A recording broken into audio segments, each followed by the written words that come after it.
Bonjour les pédaleurs. Salut les pédaleuses. Aujourd'hui nous allons vous amener en Espagne. Oui, plus précisément en Catalogne du Sud. Sur la Costa Brava. Faire une petite balade entre San Feliu de Guíxols sur la côte et Gérone. Qui est plus à l'intérieur des terres, n'est-ce pas? Sur la Via Verde, route del Cabilet. Oui, pour traduire, c'est l'itinéraire du petit train. Suivez-nous. Ben oui, il n'y a qu'à nous suivre, on se retrouve à la fin de la vidéo. Vous verrez que c'est une belle balade à faire. Ah ciao, à plus. Bye bye. Départ pour une balade en direction de Gérone. C'est parti, en tout cas pour madame. Alors je peux déjà dire une chose, c'est que ça monte, ça descend aussi. Oui, ça monte, ça descend. Voilà. Merci. Et voilà le départ de la piste du Cabilet, ancienne voie ferrée. C'est parti. Sortie de la ville, on va faire attention car il y a un peu de sable décompacté. Alors ici c'est pas mal abîmé. Quelques parties sur route qui s'appelle l'ancienne voie ferrée ou de l'ancien train d'ailleurs. Voilà, bonjour. Voilà une chicane.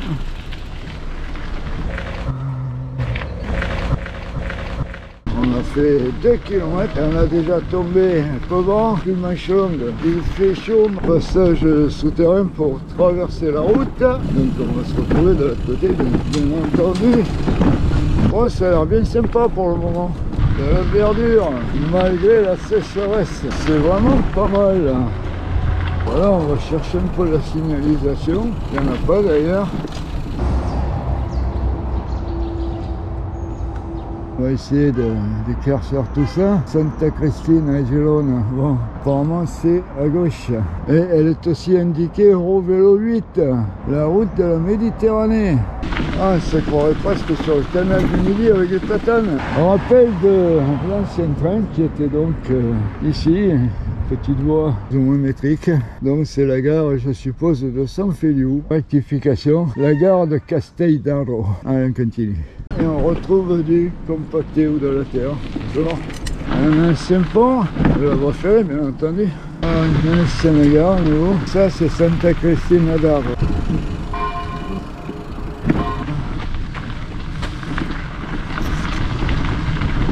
Une gare, Belloc, chef de gare, Fonte Piquante.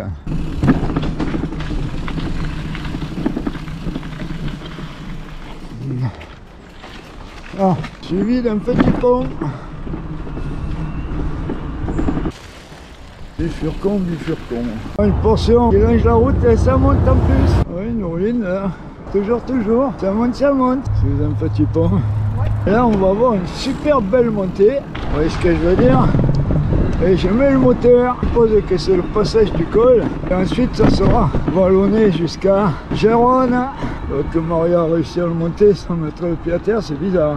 En fait, on n'avait pas encore passé ces cols, là ça monte. J'ai mis le moteur évidemment, parce que j'ai pas vraiment la forme.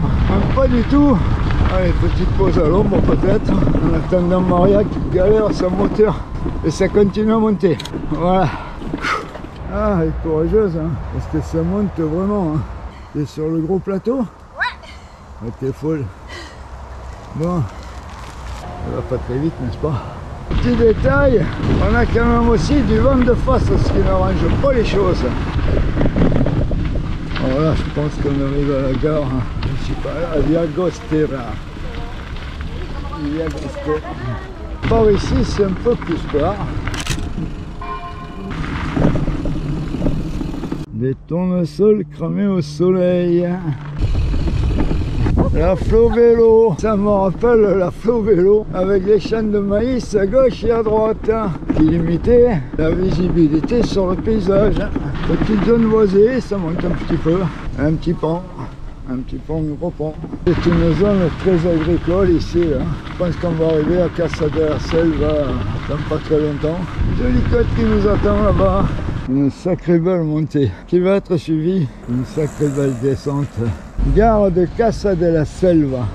qu'on pourrait traduire approximativement maison de la forêt. Joli nom pour un village, n'est-ce pas? Allez, il reste encore 14 km pour Gérone. Là, ça longe la route, c'est pas très agréable et en plus il y avait des zones avec du sable très décompacté qui était assez dangereuse. C'est la gare de Yambia. Petite pause repos, mais aussi pour changer la queue de la GoPro. Bon, des tables un peu au soleil là.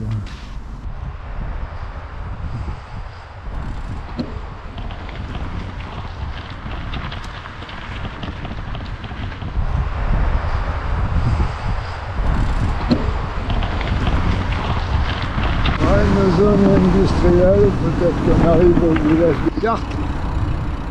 On passe ça sur la route.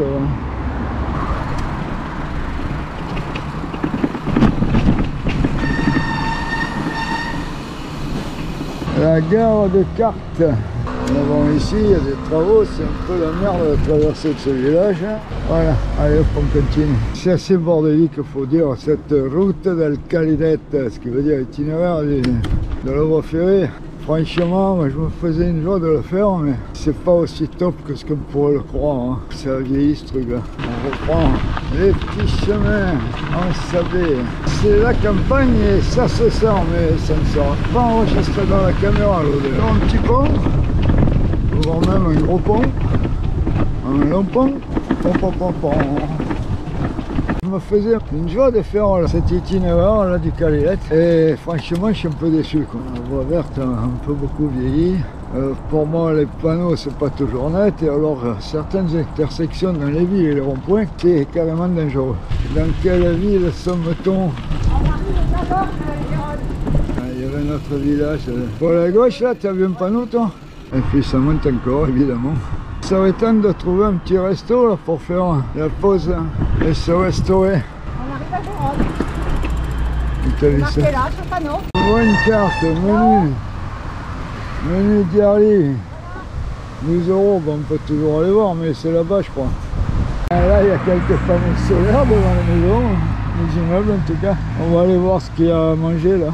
Petit resto, on va voir ce que ça donne. Le repas, la direction de retour, tout simplement, on a 38 km là. Donc il reste 38 km pour le retour.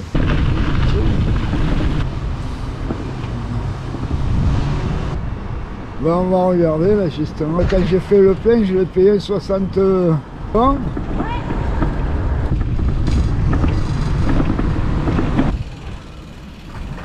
Et le nôtre.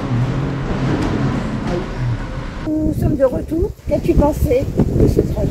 C'est super quoi, même s'il y a quelques petits défauts, mais moi franchement je me suis régalé. C'est dommage qu'on n'ait pas pu faire la deuxième partie de cet itinéraire qui va jusqu'à Oulotte.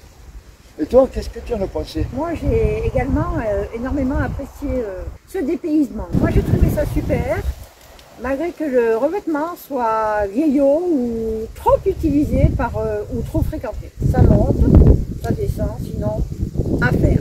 Et toi, qu'as-tu pensé? Moi je pense que c'est vraiment une belle balade. Comme l'a dit Maria, le revêtement c'est pas toujours ça, mais ça reste très bien. Même ce que j'ai déploré, je suis toujours en râleur, vous le savez. Ce que j'ai déploré, c'est quelquefois des panneaux de signalisation mal placés et surtout dans les villes, rouler quelquefois sur des trottoirs, même si elles sont désignées comme pistes cyclables, c'est pas toujours top. Sinon, c'est vraiment un régal et je me demande ce que vous en pensez. Est-ce que ça vous donne envie de le faire? En tout cas, moi j'espère que ça vous donne envie.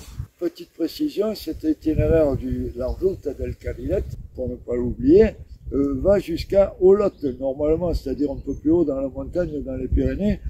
En temps normal, il y a une navette qui ramène les gens qui font le trajet complet, quoi. Là, la navette ne fonctionnait pas, c'était déjà avec des journées qui étaient courtes, et donc on a préféré rester bord de mer. Est-ce que je peux changer ça, s'il te plaît? Parce que je crois que la navette ne fonctionne que l'été, que de juin ou d'avril à septembre, il me semble. Bon, peu importe, de toute façon, c'est un itinéraire qu'on déconseillera plutôt en été, pour diverses raisons. D'abord la chaleur, bien entendu, et l'afflux de touristes, sur les pistes et dans les villes quand il faut les traverser. Voilà, bon, ben, n'oubliez pas de mettre un petit pouce, de vous abonner et de tchin tchin, bye bye, à plus les amis. Bye.